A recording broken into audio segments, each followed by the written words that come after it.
To President Mrs. Bush, to President Clinton and now former Secretary Clinton, to President George H.W. Bush and Mrs. Bush, to President and Mrs. Carter, to current and former world leaders, and all the distinguished guests here today, Michelle and I are honored to be with you to mark this historic occasion.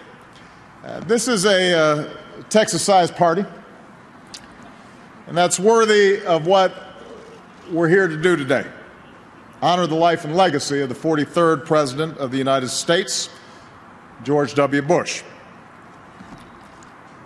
When all the living former presidents are together, it's also a special day for our democracy. We've been called the world's most exclusive club, and we do have a pretty nice clubhouse.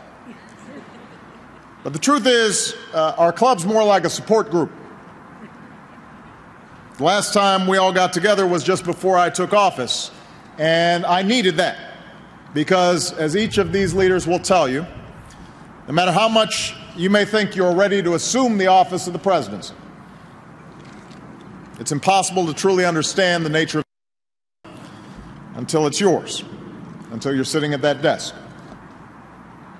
And that's why every president gains a greater appreciation for all of those who served before them, for the leaders from both parties who've taken on the momentous challenges and felt the enormous weight of a nation on their shoulders. And for me, that appreciation very much extends to President Bush. Now, the first thing I found in that desk the day I took office was a letter from George, and one that demonstrated his compassion and his generosity.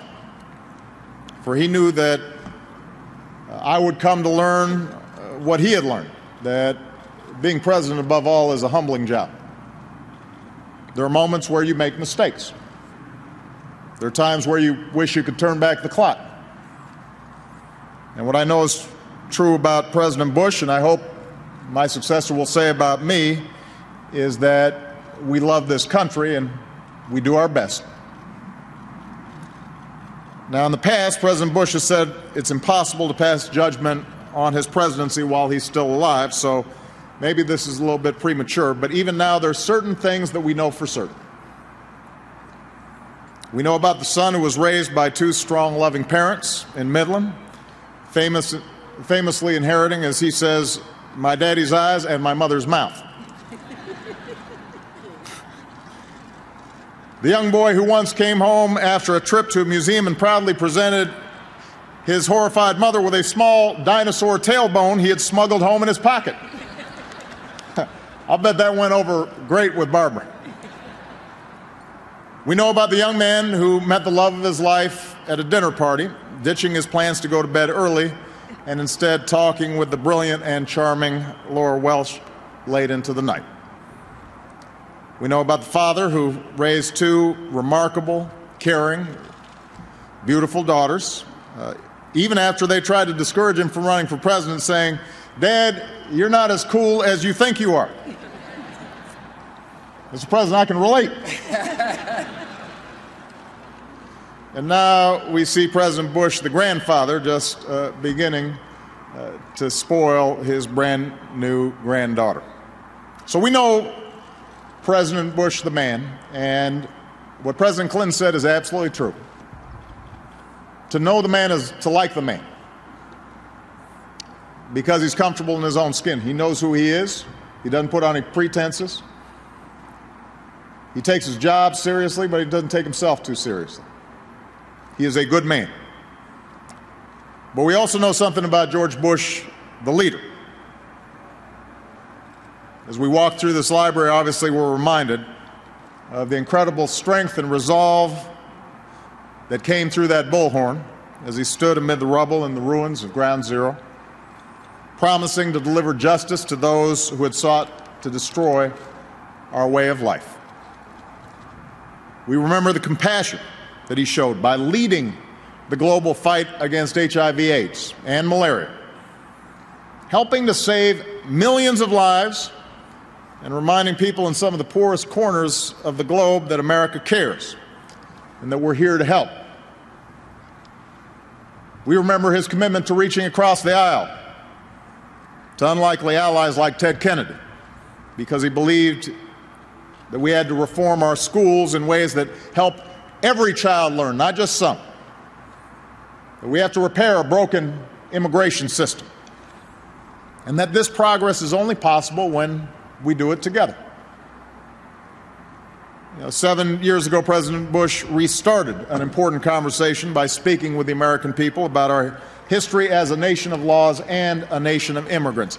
And even though comprehensive immigration reform has taken a little longer than any of us expected, I am hopeful that this year, with the help of Speaker Boehner and some of the senators and members of Congress who are here today, that we bring it home for our families and our economy and our security and for this incredible country that we love. And if we do that, it will be in large part thanks to the hard work of President George W. Bush.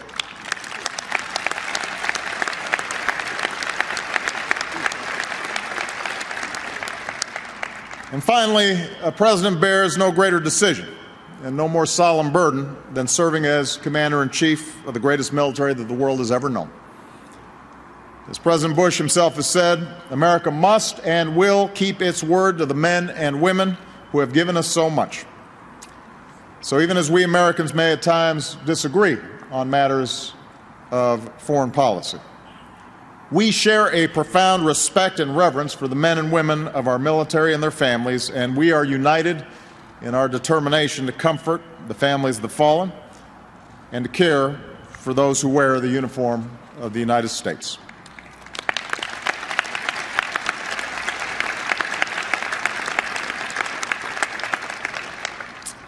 On the flight back from Russia, after negotiating with Nikita Khrushchev at the height of the Cold War, President Kennedy's secretary found a small slip of paper on which the president had written a favorite saying: "I know there is a God, and I see a storm coming. If he has a place for me, I believe I am ready." No one can be completely ready for this office, but America needs leaders who are willing to face the storm head on, even as they pray for God's strength and wisdom so that they can do what they believe is right. And that's what the leaders with whom I share this stage have all done. That's what President George W. Bush chose to do. That's why I'm honored to be part of today's celebration.